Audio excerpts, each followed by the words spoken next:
Welcome to the Fitness Plus Technology Podcast for club owners, operators, and fitness professionals.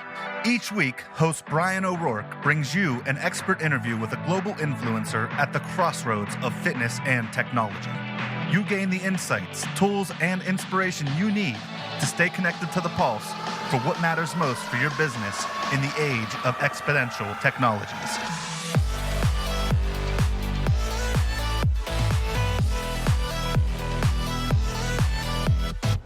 Hello, listeners, and welcome to the podcast. I am your host, Bryan O'Rourke, and welcome to episode 144, where we are going to be visiting with the CEO of Studio Grow, Lisa, who's another Louisianian, I'm very happy to say. But before we get into that interview with Lisa, let me catch you up on a few things.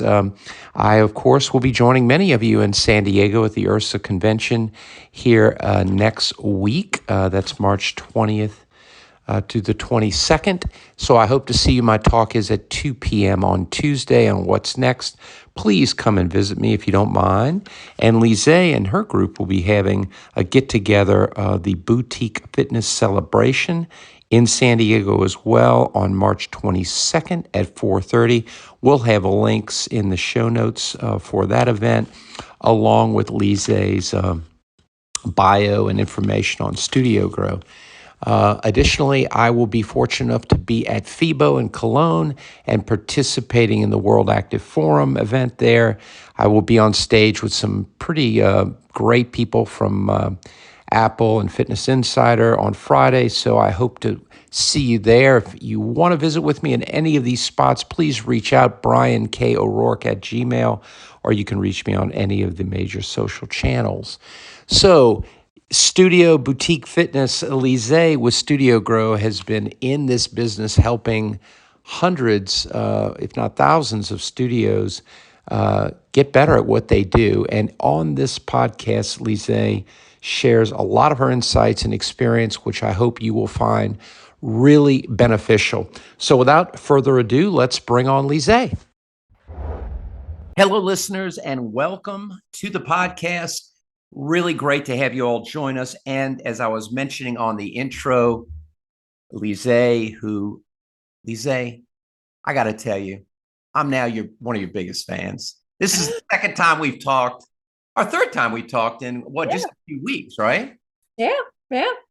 So the listeners don't know this because I recorded Lisa's podcast. We'll have the show note links to her podcast, of course, in the show notes, the links. But what's ironic is, for those of you that you know me, I live north of New Orleans, and Lisa happens to be from the area, the same area. This titan of fitness studios is right. We share some geographic DNA, right?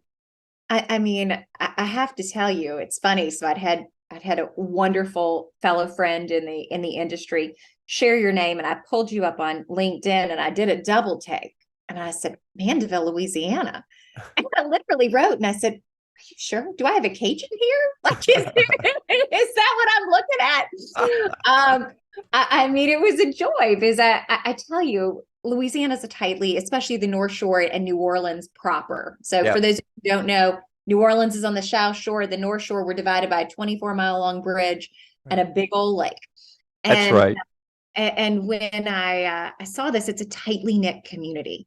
It's one of those special places. And I've always said that some of the greatest innovators, some of the greatest creative minds I've ever met were born and raised in South Louisiana. And so to get to see somebody in fitness who's doing great things, it was just a joy. It was a kind of a treat in a way to have that, because there's a lot of shared culture and other things when you're from the area.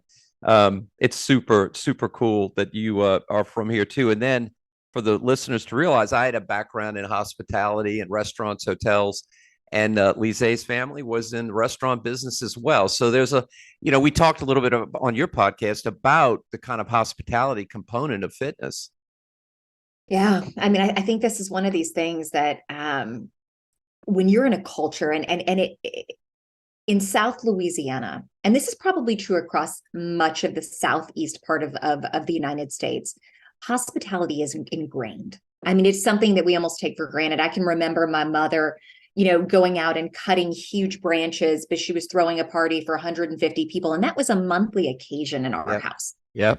It was something when we hosted family reunions, there were 500 people at the family reunions. And when I say this to people, because I have followed in my mother's footsteps and host these parties for 150 people every quarter at my own home, people go, oh my God, why would you want to do this? How would you want to do this? What are you thinking? Have you lost your mind? And to me, it's just a part of the culture, how you make people feel warm and welcome. That's ingrained in, I think, who we are culturally. And then you extend that into the restaurant industry and to so many other places where you've literally made it your business to give people extraordinary experiences, to make them feel warm, to make them feel welcome.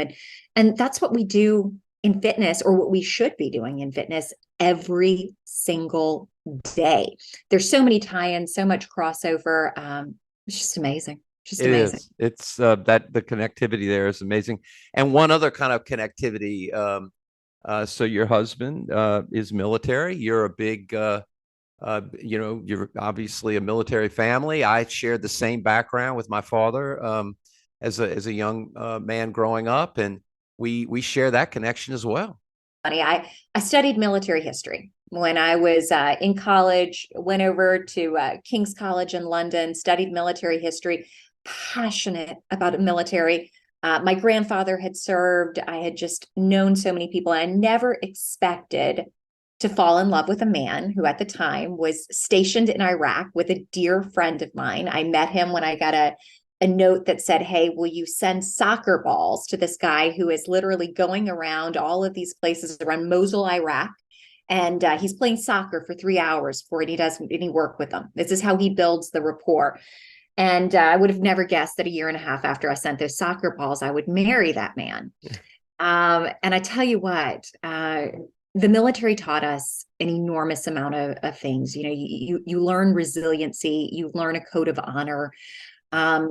I was surrounded throughout my husband's tenure in the military. I was surrounded by some of the greatest women and men that I believe have ever walked the planet. And I watched acts of service that I couldn't have imagined.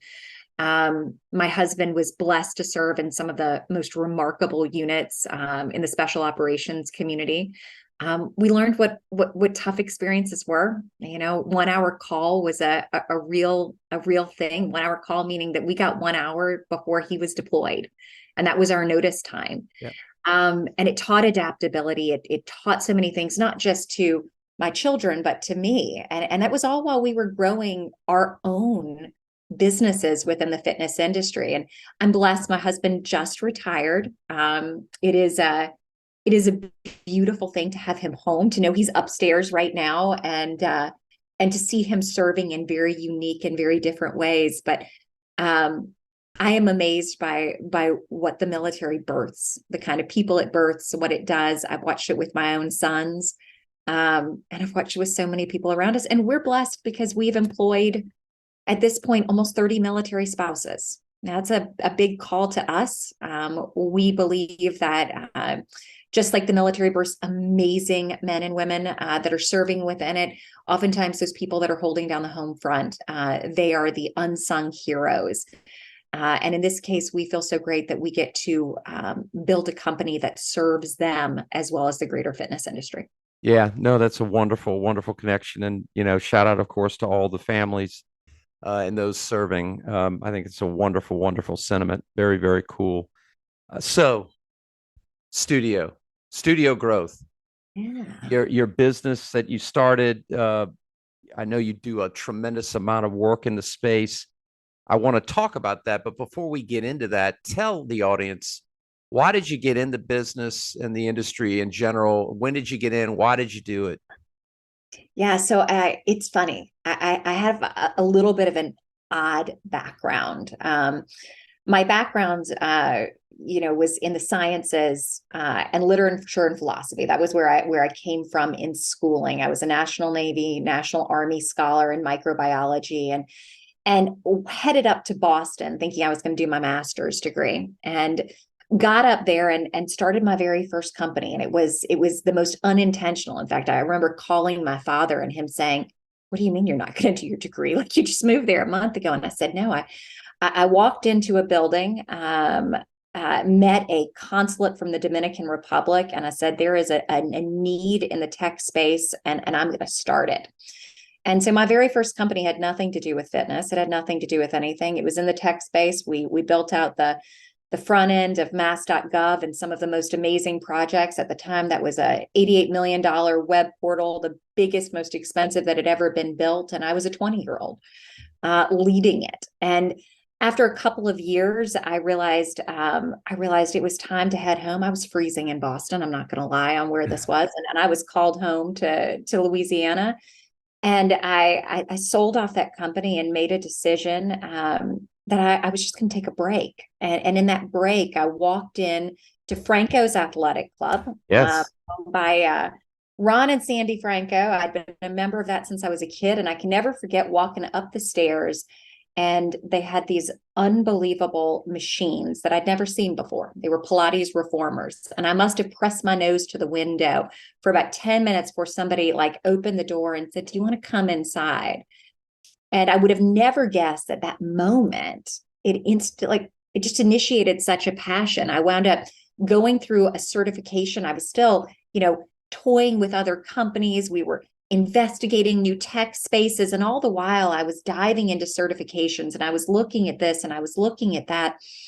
And I met my husband thinking I was going to go onward and continue doing these other companies. And when I moved up there, happened to say, hey, while I'm getting ingratiated into the Fort Lewis, Washington community, I will teach at a local fitness facility. And that was going to be my sole purpose of this. I had two other companies that had really just gotten off the ground that had nothing to do with fitness. And in walked the surprise of my life, a vice president from Intel Corporation, and said, hey, you're doing something really different. Would you come and do it across all of our spaces?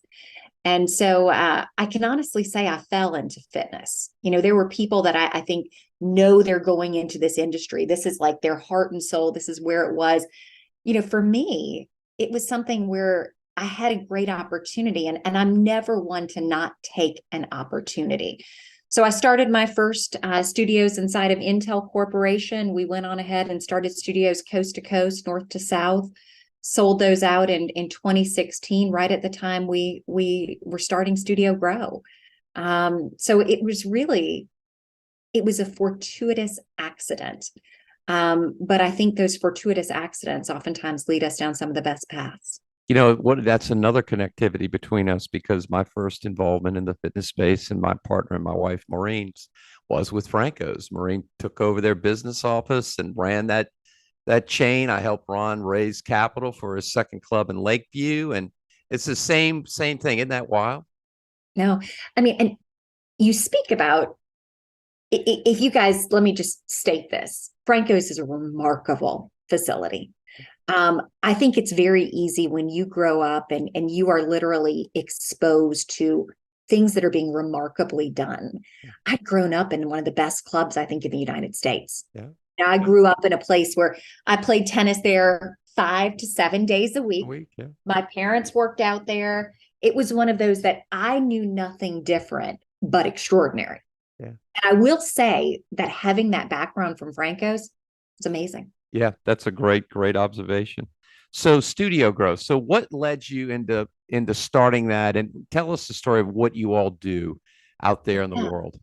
Yeah, it's so while we had our own studios, we knew we were doing things that were pretty radically different. We were incorporating cardiac rehab, we had physical therapy, we had private Pilates, we had private yoga, we had everything you could imagine, group training, small group training, athletic training.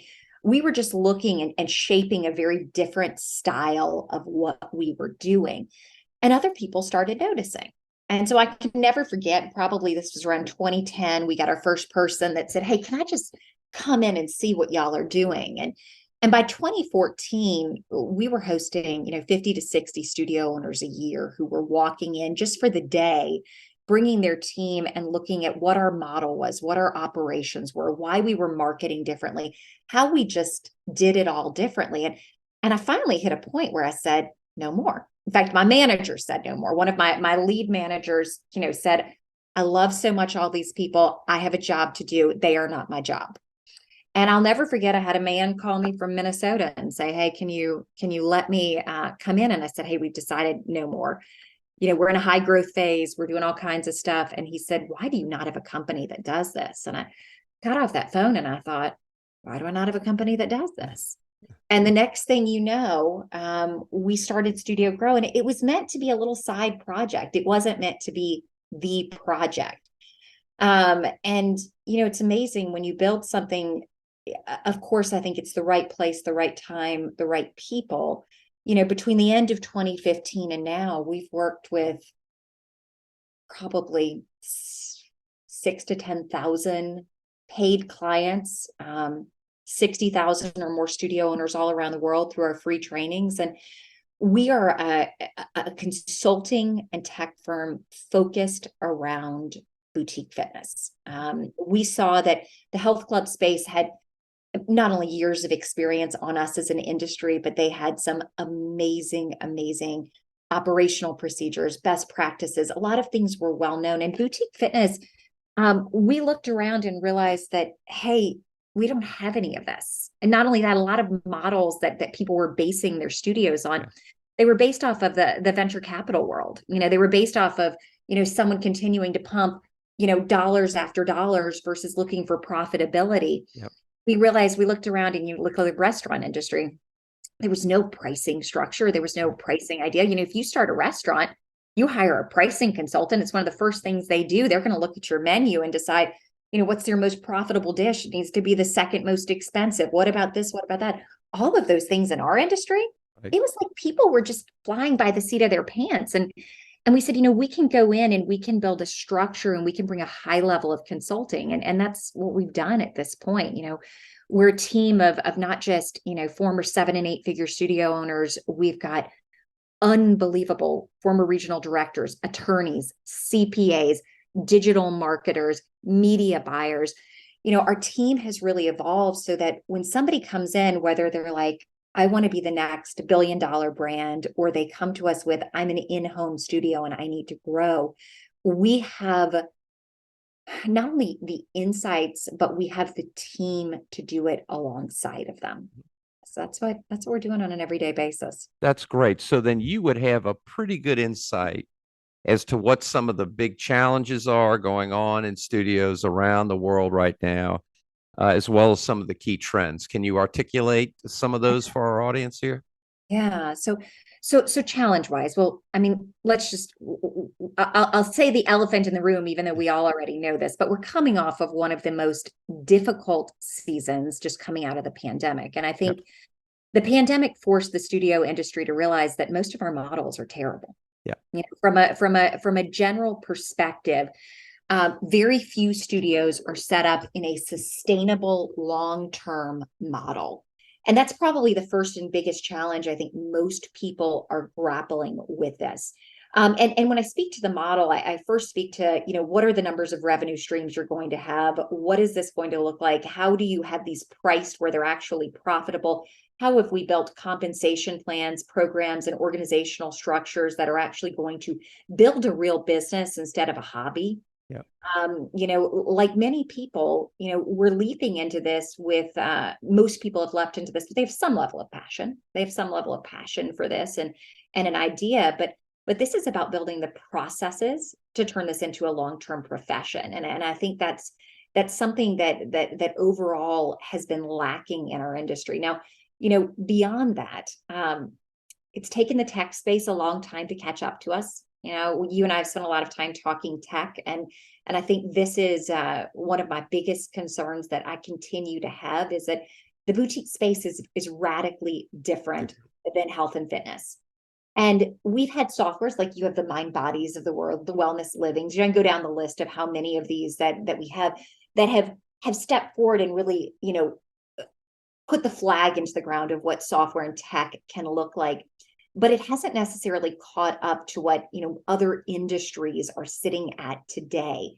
do we have the marketing technology to really, drive things forward and ensure that we're, engaging with all the different ad channels and marketing channels that we need to be looking with, have we thought about the customer service side of our technology? And this continues to be a pretty significant, if I'm thinking ahead, it continues to be the most significant issue that I see facing studios is how do we bring the tech to a place where it actually is easy for them to be our customer?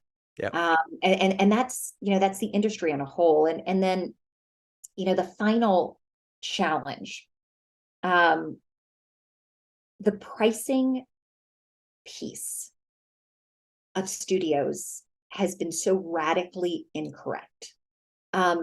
Studios are not a model that can necessarily run as a low cost model. It's going to be difficult to be the Planet Fitness of boutique fitness. Right. I don't see that as ever working. And people have shied away from being the Soul Cycle, $75 class, whatever this is. They've shied away from that. And yet at the same time, we've got to find where that middle ground is. We're going to have to embrace the model and the structure of, every studio saying, hey, a 12-month membership, it's the real deal. Like, it's the only option. We've got to get people to commit to themselves and to our studios. That leads me into, and I'll add this as a final piece. Sure. Our metrics are terrible.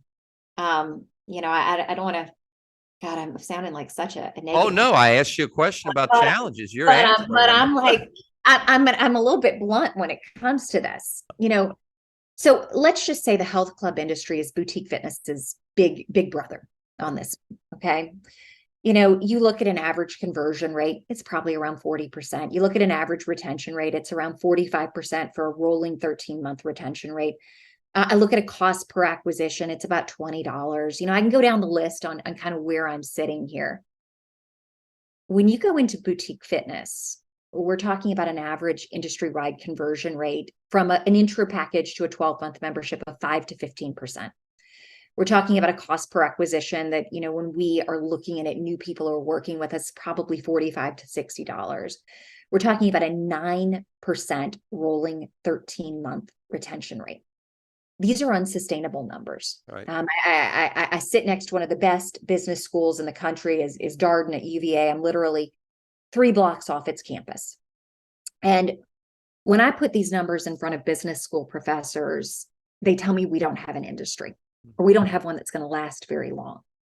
And I think this means that we're going to have to dive deep into the processes and systems that actually have worked inside of the health club industry. They're going to have to be carved out and customized to boutique fitness. We have a very different customer. We have a very different avatar. We're going to have to think about them differently. But whether we're talking about sales processes, whether we're talking about retention processes, how do you handle cancellations? How do you go on ahead and get people actually engaged on a deeper level? All of these are going to have to be confronted. And the pandemic has just hastened us confronting that, because quite frankly, if you didn't have some of those in line, you probably didn't survive the last 3 years. Yep. That's right. No, those great observations. What do you see from a standpoint of opportunity and growth in the market? The rise of the wellness center. I mean, I am so jazzed by this. I think we are coming to some of the coolest new things. And I think one thing we're going to start to see is really boutique fitness not being an individual modality, but being a vehicle for greater wellness. So we've seen this over the last few years, but our most profitable studios are without a doubt those that are saying, okay, how do I look at the totality of the person as a whole? So maybe I'm doing things like I'm bringing in nutrition, I'm bringing in supplements, I'm bringing in functional medicine physicians. This is actually, we're on to our 6th studio so far this year that has hired a functional medicine physician in-house that is actually a part of where they're going. They're looking at anti-inflammatory programs. They're bringing in things like Prolon. I think I just sat down and built a marketing program around it. Prolon is the fasting with food that was invented by Dr. Walter Longo, who's over at USC. He's the world's foremost fasting expert. We're going to get good at actually incorporating wellness into boutique fitness. And I see that as a trend that is absolutely thrilling to me. I mean, it's probably one of the most exciting. I also see the return of one-on-one training. And this is one that, I think boutique fitness has been We've thought about group fitness at the forefront of this. I'm not actually a huge fan of that. I appreciate group fitness. I had it inside of my own facilities. I work with loads of group fitness facilities, but the fact of the matter is it's an oversaturated market as we sit. And I think right now there is this return and that beautiful bell curve where we've gone across that group fitness plane, and all of a sudden everyone's saying, what's the most profitable option? What's what builds the best long-term clientele? It's small group and one-on-one training. Right. Absolutely. And the fact of the matter is, I don't care whether you're a bar studio, a cycling studio, a yoga studio, we're watching one-on-one work in all of those models. And so I think looking ahead and seeing where this goes, and finally, without a doubt, big box has been trying to figure out how they move into boutique. This has been a big question, and there's been a lot of failures. Oh, yeah. In large part because they haven't recognized the model is radically different. The customer is radically different. Therefore, you're going to need something totally different if we're going to go into what this looks like. But I'm starting to see some very thoughtful investments, some very thoughtful integrations between big box and boutique. Things like Copper Mine and the Mine in Baltimore are a perfect example of this, where they're bridging the gap. It's a 22,000 square foot boutique fitness facility. I wouldn't call it like the standard of where this is. They're bringing wellness. They're bringing some amazing things into this, but I see that that's finally on the cusp, and it's so exciting because it's the unifying factor that we're going to see some unity happening within the industry. Yeah, those are great insights, Lisa. I really, really think you're spot on all of those. I was looking more recently at to the point of big box, Planet Fitness, and their goal of capturing almost over 20% of the U.S. marketplace. And I think you're right. I think there'll be a place for those, but I think what you described on the one-on-one training, the experience models, the different aspects of what studios deliver that big boxes just don't. I don't even see them competing at all, right? Oh, no. I mean, I feel like they're side-by-side industries. Yep. Big box has a customer that is always going to go there. And I have to say, look, I go to both. Yep. I have members of Boar's Head Sports Club. It's an unbelievable racket, tennis, you name it, facility that's here in Charlottesville, Virginia. I'm a member of two amazing studios. I think we can't look at these as competitive, but instead as aligned next to one another. And I think that's going to be a key piece. But I feel like if I was sitting in big box's shoes right now, and I'll say this, because I spend a lot of time thinking about what I would do if I was one of these facilities. I would look at how I can magnify my reach through boutique fitness instead of taking from what my base already is. You're going to have your membership. You're going to have your boutique memberships that go on top of it. You're going to do very different things inside of there. And you have the ability, if you're doing it well, to cross-pollinate between those two so that your clients that are willing to pay you $200 to $400 on a boutique fitness membership are also going to have a small group training membership at your big box facility. And they're going to, be looking at this, that you're going to have 1 or 2 sessions a week at boutique, and you're going to have 1 or 2 sessions a week at big box. And that's where I think you're going to see this wisely being done, is how do I bridge the gap and essentially make somebody a bigger customer, make it a better experience. And it's an experience-based economy that we're sitting in right now. That's absolutely right. We talked about this, I think, when we visited. I mean, I train at home, I train at Stone Creek in Covington, and then I'll take some boutique classes as well. Maureen, my wife, just got back from her Pilates. She'll go to Stone Creek. She'll run in the morning. Sometimes she'll cycle. I mean, we'll weight train. So that's the real world today, right? I mean, that's what customers are doing. And we have to embrace the fact our customers have evolved. That's right. I think we're sitting in a place where sometimes we're still thinking this is 1999. That's right.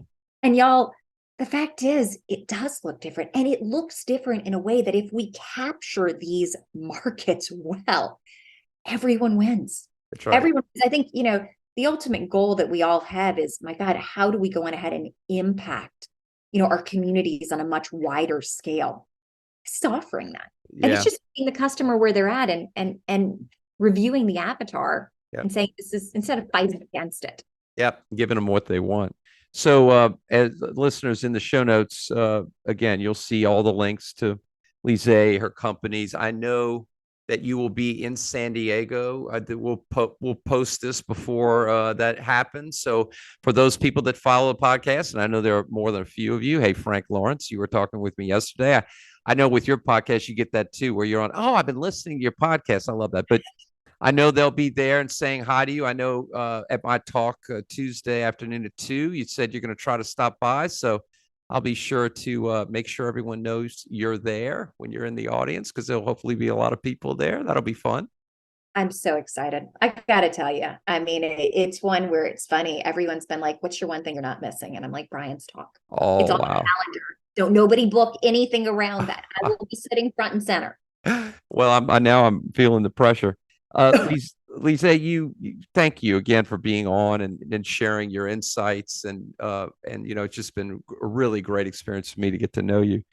Um, but you've done a lot of things in business, and I always ask leaders like you to kind of share some pearls of wisdom, because as that it comes with a lot of scars and lessons learned from what you had to go through.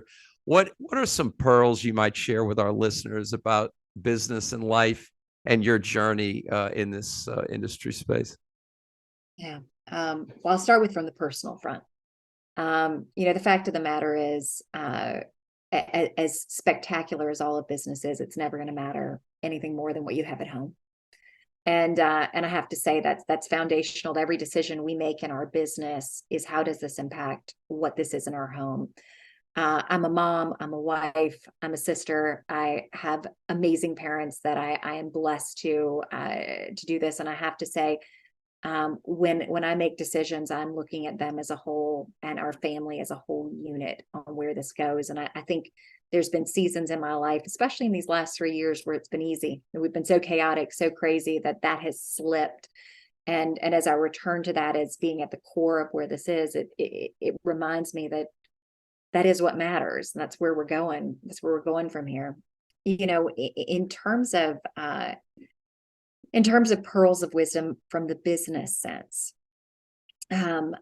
I think probably the single most important thing over the years that I have learned is that help is at the ready. The fact of the matter is, none of us know everything. I'm waiting to meet the big man in the sky, because I suppose he's going to be the only one who's going to be able to claim that one. But in all reality, this is an industry where I think we've been enormously afraid of competition. And I think it's a season where, for me, I have gained so much more for building community, even amongst my greatest competitors. It's one that in doing that, I've seen radical positive change. And so if I can say, starting with this, that, find the people, even if they look like they are your direct competitor, know them, love them, nurture them. It is only going to grow our industry as a whole. Don't be afraid of the future.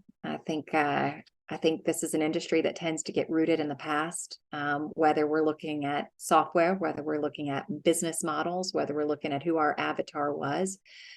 And like any industry, it's easy to get stuck. And yet we're in a period of disruption of every industry on the planet. And ours is not going to be any exception. Now is a time that I think if we're wondering what that future is going to look like, start asking your customers. If I could give you, one thing, it would be, I spent a year and about $50,000 working with a gentleman just on what surveys could do. And that year, and learning how to ask my customers wisely and decipher that data, has given me more opportunities, more avenues, more revenue streams, more probably saved lives, in the sense that we were able to impact people so much more thoroughly. And so now is a time to not be afraid to ask, first for help, and second, ask your customer who they are and what they actually want. And of course, have a good time and serve people well. This is all about, I think we are in a hospitality industry. We may look at it that our experiences are plates and weights, instead of instead of plates and fine dining, on this one.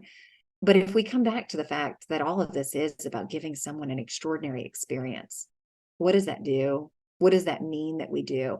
If that's at the root cause of everything that we're coming back to is this truly world-class extraordinary, that's going to serve us well. And maybe that's a good reason everybody should go and stay at a fabulous hotel and book a Michelin-starred restaurant. That should be research for all of us. Those are write-offs right now. I'm happy to join you in doing that anytime you'd like. It's right up my alley. There you go. You can come with me on any of those trips. I think that's amazing. That's great insight and great advice. Lisa, you are wonderful. I'm so thankful and grateful for you to have spent some time with our audience here. And again, check out the show notes to connect with Lisa and try to see her at URSA and follow all the wonderful things she and her team are up to at Studio Grow. Thanks again, Lisa. Thank you so much for having me. Hello, listeners. This is Bryan O'Rourke, and thanks so much for listening to the Fitness Plus Technology Podcast.